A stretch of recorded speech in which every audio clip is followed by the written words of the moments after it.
I went by doing on a freezing cold Wednesday morning?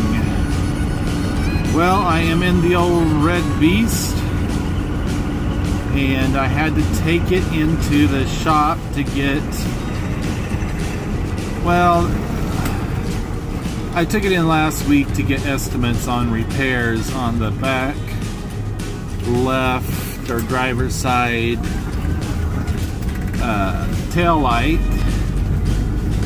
I believe I mentioned it before, but early one morning last week, I believe it was, well, maybe it was a week and a half ago. It was a Friday, so it was a week ago Friday.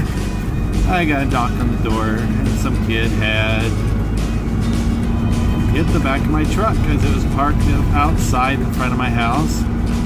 You know, I just want to say kudos for the kid for coming to the door. It showed a lot of responsibility,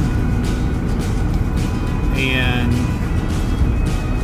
you know, especially nowadays, there's so many people out there that are willing to just drive off so they don't have to suffer the repercussions for their actions.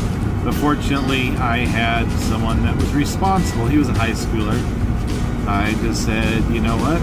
Took his information, my wife did, and she said, have a good day at school. Don't let this ruin your day. So now I'm dealing with the insurance company. Because it's an older truck, it's a 1977 F-150 Ford with a 6-cylinder. It's pretty much a workhorse, but I love my truck all the same. The original estimate came back right around $1,200 just to fix the tail light and back quarter panel.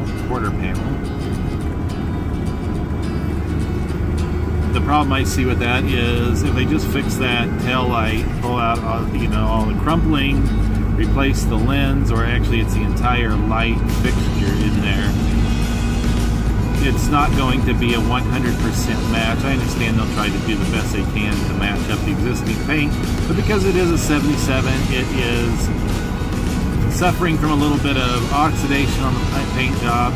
It's not terrible. I mean, for the year, this thing has a really straight body.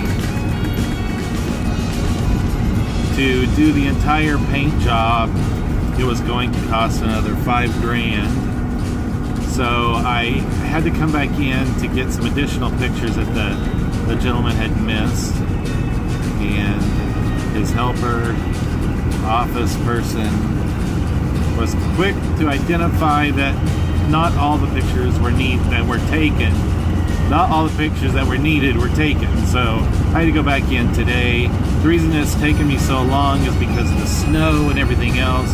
This thing does have rear wheel drive. It just doesn't get around very well on the ice unless I put my chains on. And as cold as it has been, bitterly cold, I think the phone told me today it was -1 when I woke up this morning. I just didn't really have it in me to put the chains on, and just thought I'd wait till the roads cleared up a little bit, which the roads seem to be doing just fine unless I'm on the side streets. And then I have a little bit of issue with their parking lot I didn't think I was going to get out of. But it was interesting. One thing I learned through this process, I called a couple other body shops in town, and they could not even give me an estimate because of the year. Said their computer systems didn't go back that far, so they couldn't even, it wouldn't even calculate the labor hours needed. It just shows that we have become so dependent on computers and technology that we can't even go in and do something as manual as estimate how long it's going to take to do a repair, and then simple multiplication by base rate to come up with cost of labor, add in product. To me it's just simple math. But I guess some places you need to have a computer tell you how much to charge a person before. I just didn't understand that. So fortunately, I was able to find a body shop here in town that could estimate the hours and the cost of repairs for my old truck.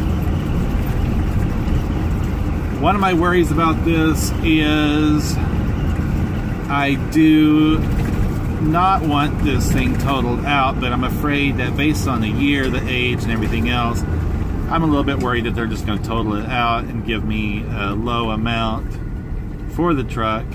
So then I'll be able to be sitting here having to pay $1,200 at least for just for the repairs without the full paint job, and have to deal with that, and then have a salvage title sitting on my hands, which, you know, I plan on keeping the truck. It's a nice work truck while I'm considering completely renovate or making it look nicer, restoring it. But I still, it's just the thought of having a salvage title on it. Anyway, that's what I'm doing today. Reselling, eBay has been kind of slow for me. I've been starting to list more items. I mean, over the weekend, I think I had 3 or 4 packages going out. I got one going out today. But I'm still plugging away at it because I know I'm going to find that secret to making it a success. I haven't lost in this endeavor, but I'm definitely not coming near close enough to replacing a day job.